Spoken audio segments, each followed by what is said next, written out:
E a Polícia Federal fez busca e apreensão hoje na casa de Luciano Bivar, presidente do PSL, o mesmo partido de Jair Bolsonaro. Outros 14 endereços ligados a Bivar também estão no alvo dessa operação, autorizada pelo Tribunal Regional Eleitoral de Pernambuco, a pedido da Polícia Federal e do Ministério Público. O PSL, partido que elegeu Jair Bolsonaro, é investigado por denúncia de candidaturas laranjas nas últimas eleições. Lembrando que Bolsonaro declarou guerra ao partido na semana passada ao pedir a abertura das contas da sigla. E isso depois de dizer a um apoiador que Bivar estava queimado. A PEC da prisão em segunda instância está neste momento em discussão na Comissão de Constituição, Justiça e Cidadania da Câmara Federal. Essa proposta de emenda constitucional quer legalizar a prisão de condenados em segunda instância. De acordo com o presidente da comissão, o deputado Felipe Francischini, a PEC deve ser votada até a semana que vem. A inclusão da proposta na pauta de hoje é uma resposta da CCJ ao STF, que marcou para a próxima quinta-feira o julgamento sobre o mesmo tema. Caso o STF julgue a prisão em segunda instância ilegal, um dos beneficiados será o ex-presidente Lula, que ainda não teve recurso julgado em última instância e ainda assim permanece preso em Curitiba. Uma pesquisa revelou que 54% dos brasileiros acreditam que a Lava Jato cometeu excessos. Realizado pela agência XP em conjunto com o IPESP, o levantamento mostra ainda que 40% dos entrevistados defendem que algumas das decisões da operação devem ser revistas. 53% opinam que Lula deve ser transferido para o regime semiaberto. O presidente Jair Bolsonaro também foi avaliado pela pesquisa. 33% consideram o governo bom ou ótimo e 38% ruim ou péssimo. Foram ouvidas 1.000 pessoas em todo o país entre os dias 9 e 11 de outubro. Quem comenta as notícias hoje com a gente é o cientista político Antônio Carlos Mazeu, professor livre docente da USP. Olá, professor. Feliz Dia dos Professores. Oi, obrigado, Thalita. É um prazer estar aqui com vocês. Uma boa tarde. Prazer é nosso. Professor, o que você achou dessa ação, então, contra Luciano Bivar, presidente do PSL, tendo em vista todo esse contexto em que Bolsonaro comentou sobre o presidente do partido estar queimado, falou sobre um possível desembarque, na verdade, agora no sábado falou, inclusive, que quer sair do partido, mas está estudando juridicamente como isso pode ser feito. O que você achou disso tudo? Olha, eu achei meio estranho, né? Porque o que eu achei meio estranho? Primeiro o seguinte, quer dizer, vamos contextualizar. Isso era uma coisa esperada, essa crise dentro do partido. Por quê? Porque não há da parte de Bolsonaro uma tradição partidária de vínculos ideológicos, político-programático. Ele sempre foi vamos dizer, um deputado muito centrado nas suas questões. A sua campanha foi uma campanha personalista, né? Dizendo que ele ia resolver, fazer, não sei o quê, quer dizer, sem um projeto para o país. Então, obviamente, ficou muito claro que ele iria, em algum momento, confrontar com o partido. E mais ainda, quer dizer, ele tem toda uma postura muito personalista, e aí isso faz parte um pouco, eu diria, de uma certa cultura negativa política que o Brasil tem. Quer dizer, não é novidade, se você pensar, somente nessa segunda parte do século XX e até esses inícios do século XXI, nós tivemos o Jânio Quadros, tivemos o Collor de Mello e temos agora o Bolsonaro com características semelhantes, quer dizer, são candidatos que se elegem sem uma proposta, sem um programa industrial de desenvolvimento, programa de reforma agrária, programa educacional, sem nenhum programa, sem um programa nacional, apenas com um discurso genérico de que vai moralizar o Brasil, aquele velho discurso, a moralização, ou seja, não tem nada de concreto. Então ficou muito claro que, e na própria prática política desses meses que ele vem governando o Brasil,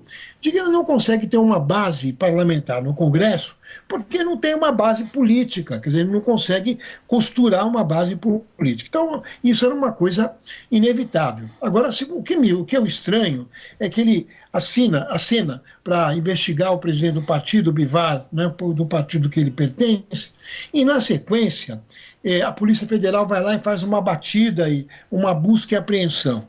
Isso é muito ruim. Não o fato de um cidadão ser investigado. Eu acho que todos nós, como cidadãos, temos que ser investigados se alguma coisa nós estivermos fazendo de errado. Não tenho nenhuma restrição a isso.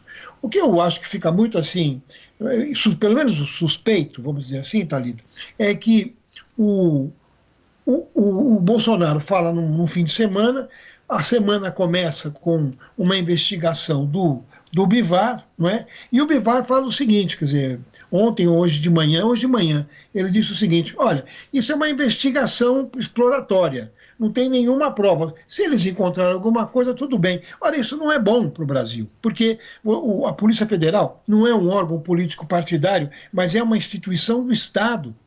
Quer dizer, não pertence ao governo. A Polícia Federal tem que ser preservada para fazer as investigações importantes para o Brasil e não ser utilizada em joguete político, que é o que eu acho, infelizmente, que está acontecendo. Lembrando que a Polícia Federal está sob o comando de Sérgio Moro, e até que ponto houve uma conversa aí entre todas essas partes envolvidas para traçar uma estratégia para que Bolsonaro possa, de fato, sair do partido? A gente começa a questionar isso também. Até porque se ele sai agora de maneira atabalhoada, ele pode até perder o mandato, não é? Porque é o que reza a lei. A minha opinião é que não seria interessante para ele, quer dizer, pensar na posição do Bolsonaro, não seria interessante para ele sair do partido, porque ele vai para um partido menor, vai estraçalhar o pouco que ele tem de base política, quer dizer, já está arrumando encrenca com o Major Olímpio, é um partido frágil em termos políticos, ideológicos, não tem projeto, quer dizer, é um partido que ele é genericamente de direita, ele mesmo se autodefine assim, um partido de direita conservador, mas não tem um estofo político, não é como um partido clássico de direita, que tem um projeto político, que tem um estofo, que tem parlamentares experimentados, nada disso esse partido tem. Então, obviamente, se ele sai desse partido, ele implode uma importante base política dele. Eu, se eu fosse ele, não sairia. Não é? Quer dizer, pensando aqui, me pondo no lugar do presidente Bolsonaro, eu não sairia porque é uma coisa que... E até o filho dele, o Carlos, tem tentado, vamos dizer, segurar um pouco a onda aí para que ele não saia, para exatamente não perder espaço político. Eles, por exemplo, têm um espaço bom nesse PSL, que é um partido em São Paulo, que é um partido inflado, quer dizer, que elegeu deputados aí nessa onda Bolsonaro, nessa onda midiática desse, que a gente está descobrindo que, inclusive, essa campanha fake em cima de robôs, né, que fizeram muita propaganda sem base política. Então, obviamente, ele vai agravar a situação dele, que já não está boa, na minha opinião. Ele não está com um apoio grande no empresariado, nem mesmo no agronegócio, né? E o que o pessoal está esperando um pouco é ele concluir essas reformas aí, que são assaltos ao fundo público, mas na medida que ele fizer isso, o empresariado vai começar a desagregar porque não tem projeto político. Ele tá em confronto com os industriais, ele está em confronto com o agronegócio, sem contar o confronto que ele tem feito com os setores da ciência, da tecnologia, inclusive da universidade brasileira. É isso.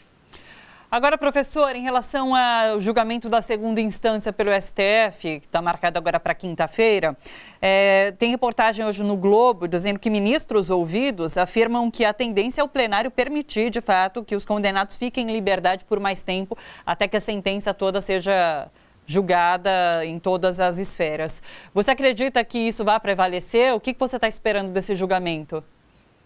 Olha, eu tenho uma impressão de que você vai ter uma maioria sobre a questão da segunda instância, no sentido de que são duas coisas. Primeiro, essa coisa da delação. O que já foi parece que já foi resolvido, ou pelo menos a tendência é resolver, é que o delatado fale por último. Isso é muito importante em processos de julgamento, porque, de fato, quer dizer, a delação ela não tem, em geral, provas.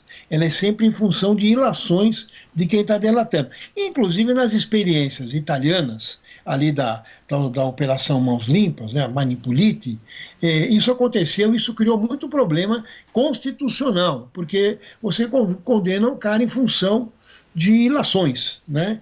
Então tem isso, quer dizer, o amplo direito de defesa de quem está sendo delatado por último. Me parece que isso já caminha para o consenso de maioria no Supremo Tribunal Federal. Também a questão da segunda instância, porque aí você, na segunda instância, deixando o réu livre para se defender, você garante o amplo direito de defesa. Não quer dizer que você não vai garantir depois, se ele for condenado, que ele seja recolhido à cadeia e cumpra a sua pena.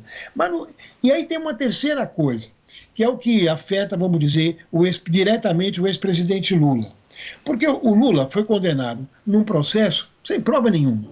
Isso é consenso também, quer dizer, todo mundo sabe que o triplex não é dele, não era dele. Todo mundo sabe que o triplex foi leiloado e o dinheiro não foi para ele, porque se fosse dele, deveria ir para ele por lei, a lei da propriedade privada. Então, isso é uma situação onde, inclusive, a defesa pode, prevalecendo isso que nós estamos conversando, a defesa do Lula pode pedir anulação do processo, inclusive pelas provas, não é, que estão sendo vazadas ou explicitadas, colocadas aí para a sociedade, não é, que mostram que houve toda uma armação para condenar o Lula. Então é um momento assim de expectativa, onde eu espero que prevaleça o direito e a justiça. Claro. Olha só, você que curte a TVT e quer contribuir com a gente para que a nossa programação chegue cada vez mais longe, se inscreva no nosso canal do YouTube /Rede TVT e torne-se membro. Ou então faça a sua contribuição em nosso Catarse. É só acessar catarse.me/TVT. A gente agradece.